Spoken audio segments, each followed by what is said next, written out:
bem-vindo ao 6º episódio do Lição em Ação. Hoje eu estou aqui com os meus amigos. Meu nome é Lucas, sou diretor jovem aqui da igreja de Inhaúma. Meu nome é Raíssa, sou diretora jovem da igreja de Pedras. Eu sou o Lucas também, conhecido como Pedro, né? Sou regional da 4ª região. E hoje nós vamos falar um pouco de Jesus e o budismo. E no contexto bíblico dessa semana, nós estudamos João de 1 a 41, que fala sobre a cura do cego de nascença. Mas o texto base para essa lição dessa semana é João 9,5, que diz assim: enquanto estou no mundo, sou a luz do mundo. Então a gente vai falar aqui sobre luz, iluminação, iluminado, né? E para a gente dar a introdução do que é o budismo. O budismo, ele é uma religião não teísta. Não tem Deus, um Deus, né? Buda não é um Deus, e sim um grande precursor dessa filosofia. E como aconteceu essa filosofia? Como foi desenvolvida, né, por Buda? Né? Buda quer dizer o iluminado. É um título, não é o nome dele. O nome dele era Siddhartha Gautama. E ele fundou essa religião não teísta há mais de 2.500 anos. E foi fundado na Índia. O Siddhartha Gautama, ele era hindu. E ele era de uma família muito influente na Índia. Só que ele era protegido ali por tudo de bom que ele tinha, né? Ele era de uma família poderosa na Índia, então ele não via o que acontecia, vamos dizer, fora da casa dele, na realidade. E quando ele se deparou com essa realidade, ele viu tristeza, ele viu sofrimento, e isso impactou ele. Meio que causou uma crise existencial, né? Porque ele, tendo tudo que ele tinha, tudo que ele queria, não existia o sofrimento. Ele não se deparava com isso. E quando ele se deparou com isso, isso impressionou ele. E com isso, ele tentou buscar algumas respostas. E para isso ele se isolou. Ele abandonou tudo que ele tinha e ele se isolou. E a partir desse isolamento, ele desenvolveu algumas bases do budismo. E essa base é a meditação profunda, né? A questão da autodisciplina. A gente vê até hoje, né, as pessoas que praticam o budismo, elas têm essa autodisciplina, mas Buda desenvolveu, que é o que é falado sobre, nomeado como ascetismo extremo. E o que é isso, o ascetismo? É a autodisciplina, a renúncia sobre coisas físicas e materiais. Então, Buda, ele renunciou, né, à vida confortável que ele tinha, o status social que ele tinha, para se purificar, para purificar a alma dele e controlar os seus desejos. E a partir desse abandono de tudo que ele tinha, ele conseguiu desenvolver isso, essa cultura. E também o jejum rigoroso. Eles praticam jejuns bem longos, né, as pessoas que praticam o budismo. E o sofrimento, para ele, era algo ruim, que não deveria existir. Mas por que existia? Para ele, o budismo, o sofrimento, existia por causa do apego. Do apego às coisas materiais, às coisas físicas, às coisas pessoais. E se eu desapegar disso, eu consigo alcançar uma autodisciplina. Eu consigo alcançar o maior nível deles, que é o Nirvana. Esse Nirvana é o ponto alto de você alcançar a plenitude no budismo. Então, através disso, dessa filosofia, né, porque além de uma religião não teísta, é uma filosofia de vida o budismo. E através disso, ele desenvolve de como alcançar a paz interior. Alcançando a paz interior através do desapego, né? E através disso que Buda desenvolve. E há muitos seguidores, né? Não de Buda, mas seguidores dessa religião, né? Dessas doutrinas, desse estilo de vida, até hoje.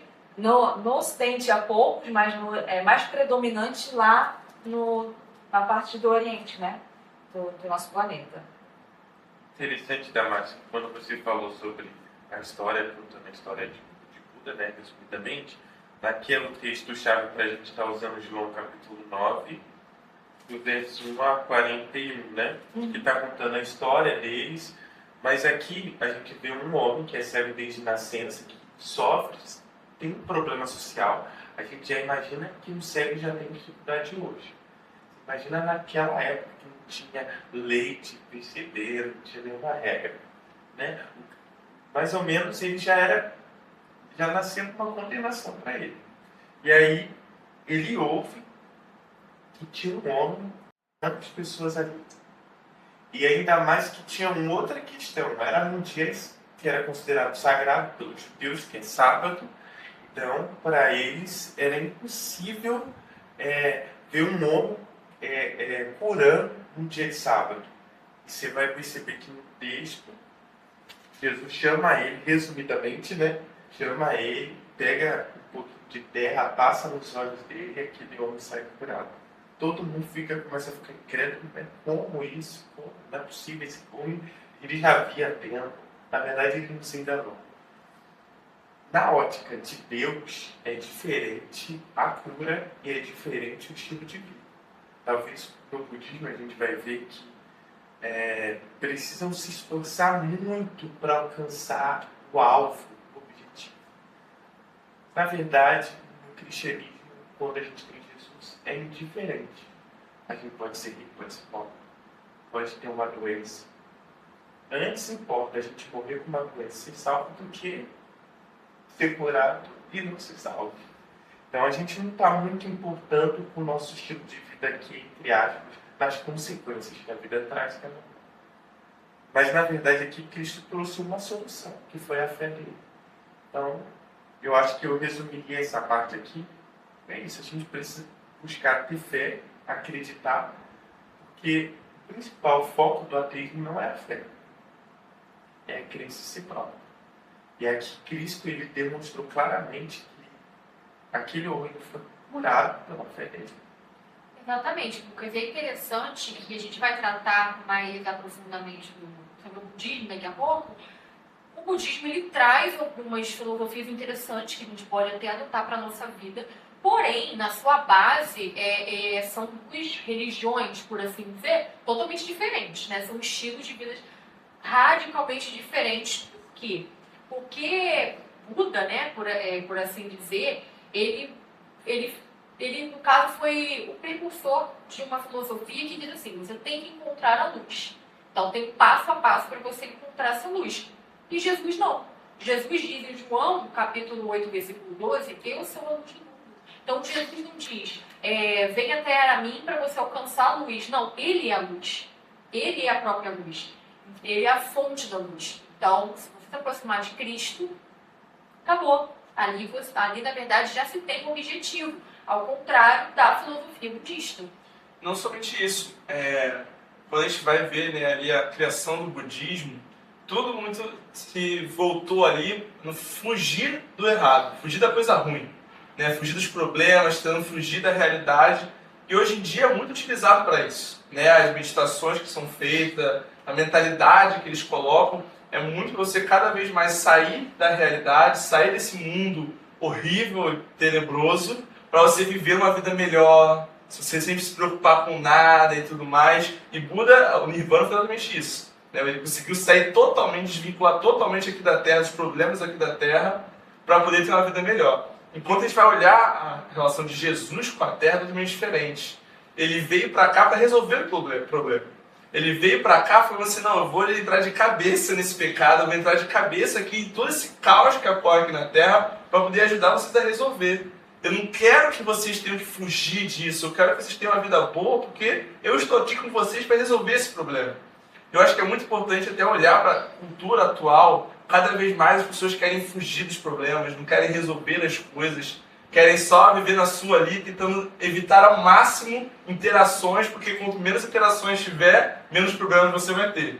Só que Cristo foi totalmente diferente. Ele queria interações, ele queria estar próximo. Quando ele estava ali passando no meio do povo ali, acabou encontrando o cego, ele estava realmente no meio do povo ali, passando no meio das pessoas, conhecendo inúmeros problemas ali, e o que ele mais queria era resolver essas coisas.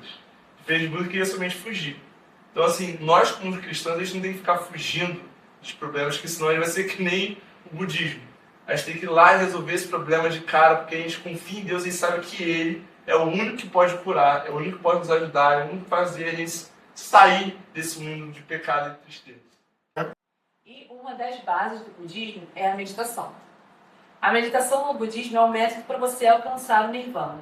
Então a gente vê, né, no budismo muitos monastérios. E lá nos monastérios, uma das coisas que eles praticam além do jejum é a meditação por longos períodos, para esvaziar a mente, para observar pensamentos, para tentar alcançar o nirvana, para alcançar uma plenitude, para aliviar o sofrimento. Nós sabemos que o sofrimento vai sempre existir no mundo, porque o mundo já é válido, como já falamos em várias lições aqui, mas a gente precisa equilibrar as nossas emoções para a gente viver de uma maneira mais equilibrada no mundo que nós conhecemos.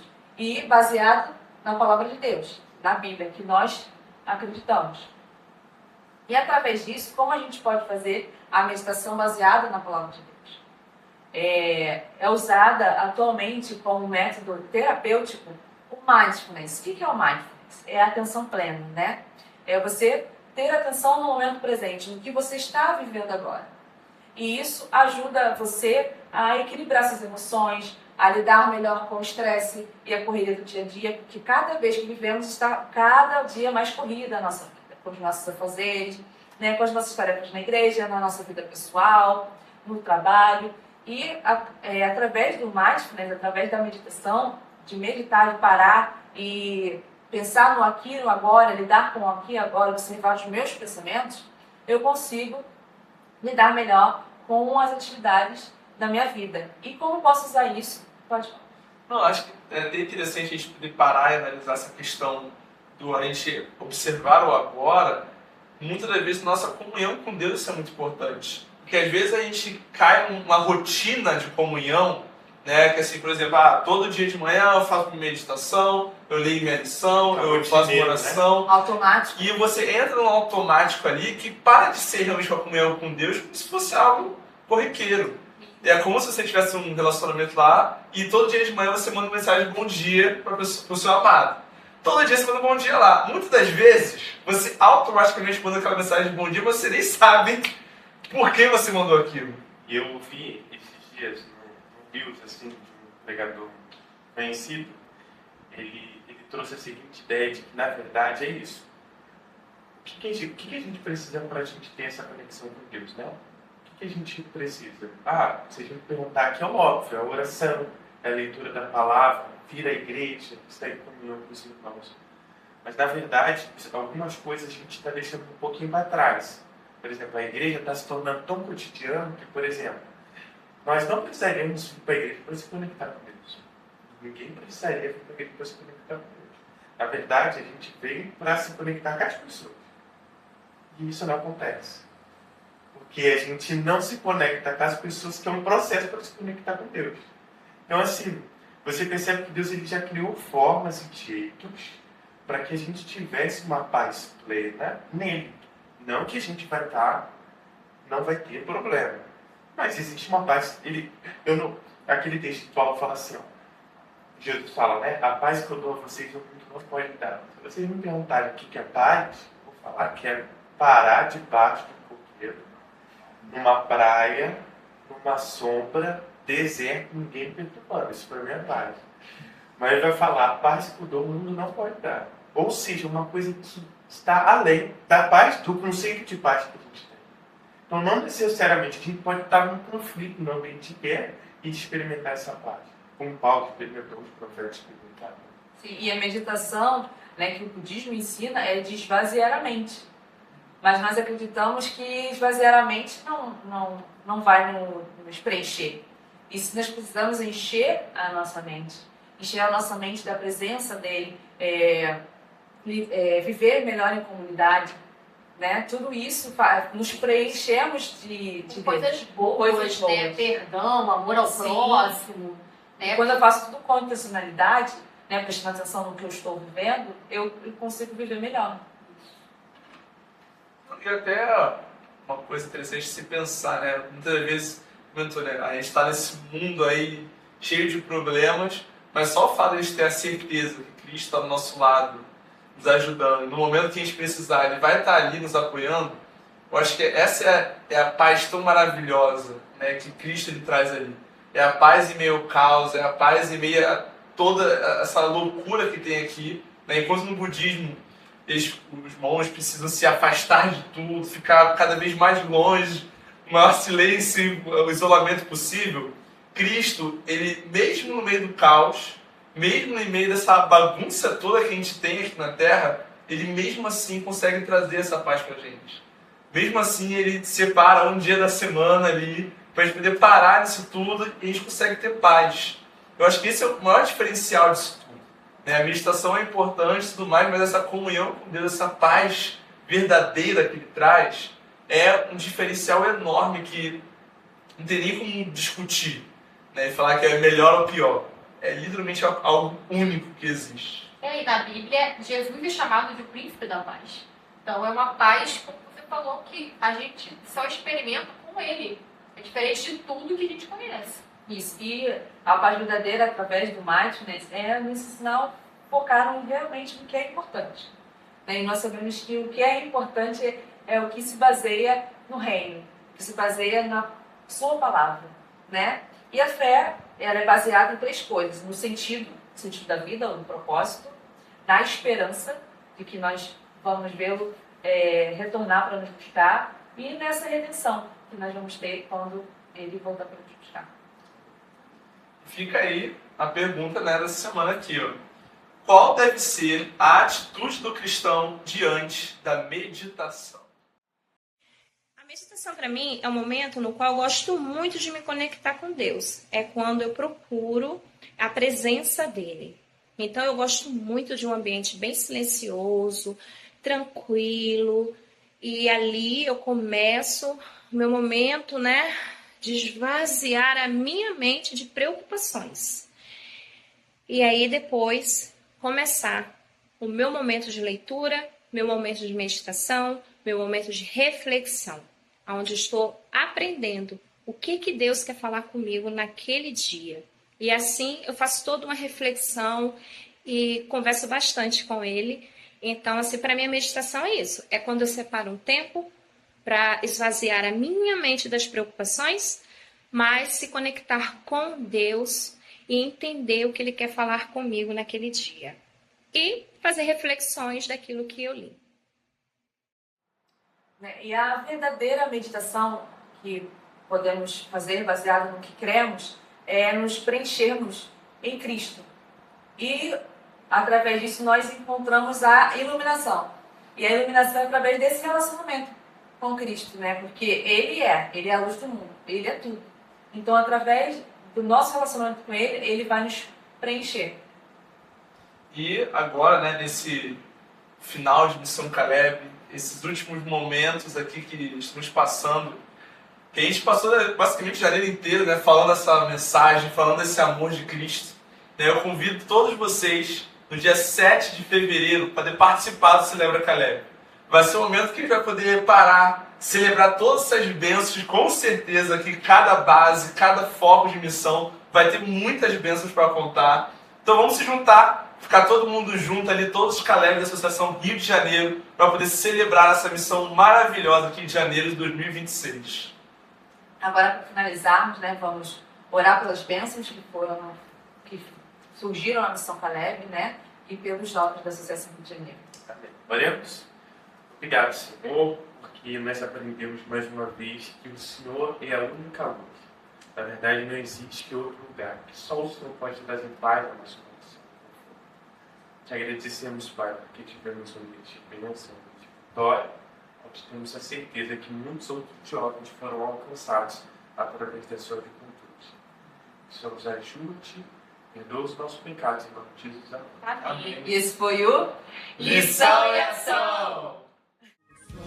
Servimos